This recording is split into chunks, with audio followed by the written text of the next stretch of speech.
করি ব্যস্ততা আছে। আজকে ভোর ৬টায় বেগম খালেদা জিয়া, বিএনপির চেয়ারপারসন এবং আমাদের তিনবারের প্রধানমন্ত্রী, তিনি দেশবাসীকে শোকসাগরে ভাসিয়ে আজকে তিনি বিদায় নিয়েছেন। আমি বিপ্লবী ওয়ার্কার্স পার্টি এবং গণতন্ত্র মঞ্চের পক্ষ থেকে তার প্রতি গভীর শ্রদ্ধা জানাই এবং তার সমগ্র জীবনের যে লড়াই, তার প্রতি আমাদের গভীর সম্মান আমি প্রথমে জ্ঞাপন করি। বেগম জিয়া, আমি বলেছি ইতিমধ্যেই, বাংলাদেশ জাতীয়তাবাদী দল বিএনপি যে একটা রাজনৈতিক দল হয়ে উঠেছে, জনগণের একটা জনপ্রিয় বলতেন সবচেয়ে বড় রাজনৈতিক দল হয়ে ওঠা, এটা প্রধানত বেগম খালেদা জিয়ার নেতৃত্বে।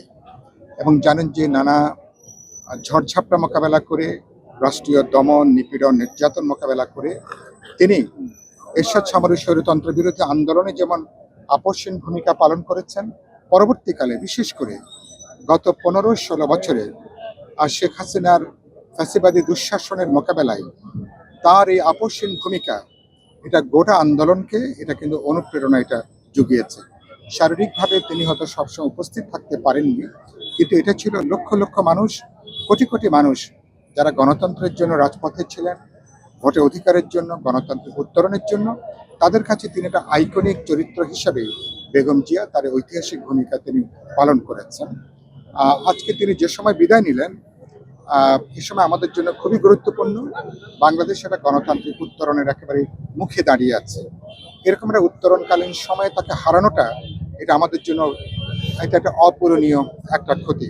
কিন্তু আমি বিশ্বাস করি বিএনপির লক্ষ লক্ষ নেতাকর্মী, সমর্থক, দেশের কোটি কোটি মানুষ তার এই বিদায়কে শোককে শক্তিতে পরিণত করে আগামী ১২ই ফেব্রুয়ারি যে নির্বাচন, সেই নির্বাচনে মানুষ গণতন্ত্রের পক্ষে, ভোটাধিকারের পক্ষে, দেশের গণতান্ত্রিক অভিযাত্রার পক্ষে এবং এটা সাম্যভিত্তিক যে আমরা সমাজের জন্য বেগম জিয়া লড়াই করেছেন, সেই লড়াইটাকে বাঁচিয়ে রাখবে এবং শোককে আমরা শক্তিতে আমরা পরিণত করব এবং সম্ভবত সেভাবেই বেগম খালেদা জিয়ার প্রতি আমরা সর্বোচ্চ শ্রদ্ধা জ্ঞাপন করতে পারবো।